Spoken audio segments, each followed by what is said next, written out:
A story of a mother, a daughter, and a Nina. Sirena. A mother has a tone in her voice, a certain sound that signals to her children that it is time to work, maybe to cook, to clean, or to run an errand. Maybe it's a cadence that is displeasing to the child's ear because she contrasts that tone to the gentle sound of waves against rock or to the call of the kingfisher flying near shore. The child longs for nothing more than to remove herself from the harsh sounds of motherhood and run towards the solace of the rocks, toward the beauty of the bird in flight, toward the peace of the water. It was this kind of beauty that proved to be too much for a young CHamoru woman named Sirena to bear. She often chased down the sounds of the shore in lieu of listening to her Nana.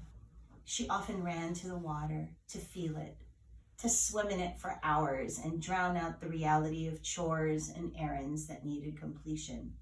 She swam knowing her Nana would be upset, and she felt some guilt about it. Sirena hated disobeying and displeasing the woman who took care of her, but since she lived near the water and smelled and breathed and listened to it, Sirena wanted to swim. The desire she felt was harmless enough. She instinctively knew that each time she fearlessly swam against the ocean currents and swam as quick as the seabirds flew in the sky, she knew that Itase gifted her with its deep knowledge. The ocean had powers to wake her soul. In the water, she was free, and she was home. Nothing in her life made her happier. But every afternoon, Nana called out to her young daughter. Nana knew that with every moonrise, the time to bear children and run a household was encroaching upon the girl. Sirena was on the verge of adulthood and needed to listen when called to do chores. For her part, Nana worried that Sirena would not be ready to lead a family. She imagined her long-limbed and long-haired daughter wild and free, and she shook her head in disdain, thinking, her wild ways will do her no good. Nana was intent on teaching her daughter to take care, pay attention, be mindful, prepare, and plan. Sirena didn't want to plan. Nana would scold and say things to her like, what kind of daughter forgets to clean? What kind of household will you manage? You do not listen to me, Sirena, and you will come to some trouble. These admonitions happened daily, and yet Sirena still did all her chores absent-mindedly. If Sirena washed clothes by the river, she found the temptation of the water running down her wrists too strong to resist. Even the tiny droplets called to her, and then she would end up wet, rising up out of the river with the wash only partially done. If Sirena went to fetch Niduk for charcoal burning, she picked the trees closest to the shore and still came home empty-handed, or worse yet, with wet coconuts that couldn't possibly be lit for the evening meal. One afternoon, while Sirena was sent on another errand, Nana shared her worries with Sirena's Nina. In despair, Nana complained to the godmother, what do I do with this one? She acts like a child all day playing in the water. What is this laziness? What is this selfishness? Has she no sense of duty? What is she? Nana placed her head in her hands. Sitting next to her, Sirena's Nina calmly said, Sirena is a happy girl, and a happy heart should be celebrated. Happiness does not feed a family. What are you talking about? Sirena knows what she needs. She knows what her gifts are. She's smart, Mali. Even though she's not my blood, I'm telling you, I know her. Sirena is good and kind. Yes, no doubt, Sirena is kind, but I'm raising a selfish, disobedient, careless child who won't think of the future, but who smiles at me with love, her eyes innocent and sparkling with hope. Yes, I know, she is good. She walks in half naked from the beach, but then she'll only half wash our clothes. She forgets to bring in the coconuts. She won't sweep the corners or behind the chairs. She refuses to kill the chickens and won't slice open the fish to clean them. Nana, her heart racing, stood up. And as she stood, Nana saw her daughter, a small shape from the window, languorously walking towards home, once again, hair falling loosely, dripping wet. Nana could see from far away that Sirena was smiling, and she noticed that once again the laundry had not been done. Serena's Nana felt an anger, a grief, and a disappointment grow and turn around inside her womb, a grief and rage that only mothers can know. As soon as Sirena stepped into the house, the firestorm of rage that was growing in Nana leapt from her heart and out her mouth. Nana's voice thundered as if it came from someone else. "Since you love the water so much, live there until you die there. You will never have children. You will never have a home." At that unbearable moment, the echoing boom of these words threatened to tear down the walls of the house.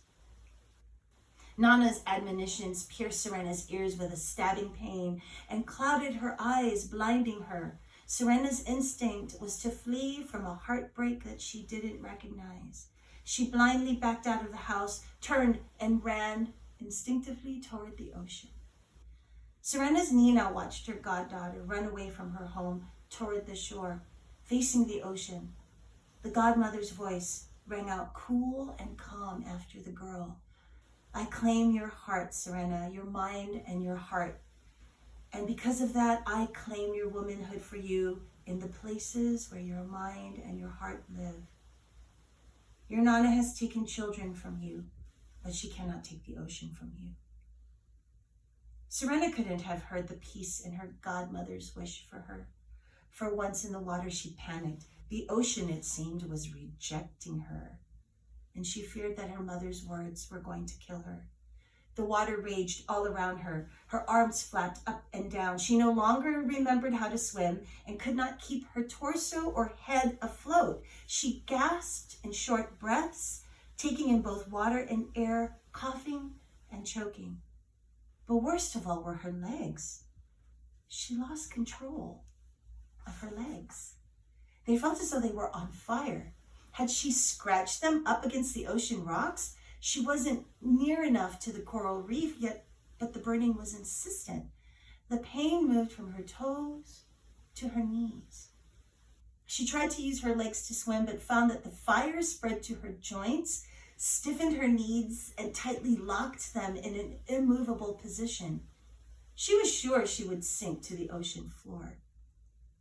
Yet Sirena didn't sink. Instead, the current swept her closer to the reef where the water cruelly, she thought, dragged her over the jagged edges of coral. She felt the flesh of her thighs grating upon those edges and wondered if she were being sliced into quarters by the sea. "The ocean wants me in pieces," she thought desperately to herself. And it was only at this point of feeling immobile and severed that she finally cried. Her tears fell for the pain she felt, for the pain her Nana felt, and for the loss of home and of life. Sirena gave up fighting and surrendered to the ocean. Her tears mingled with the waters all around her, and when they met the ocean calmed.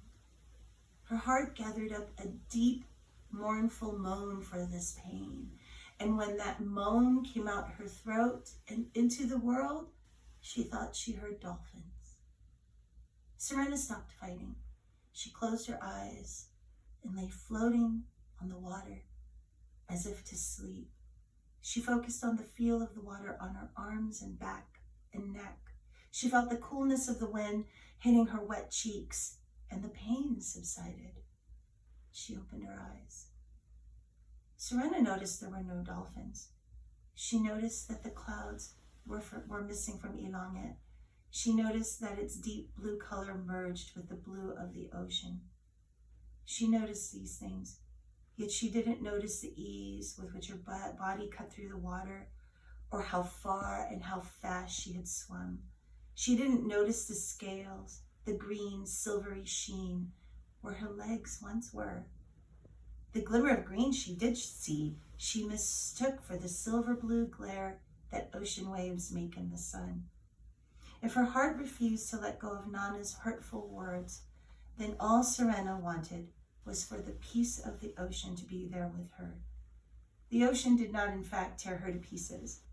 The ocean wrapped her up and tucked her into its earth-sized blanket of serenity, and she felt as if she were the only thing that mattered in that moment. Again, she closed her eyes. Later, much later that evening, as Nana searched the naked horizon with an aching heart, she deeply regretted her words, because like all moms who sometimes say regrettable things, Nana only wanted what she thought was best for Sirena.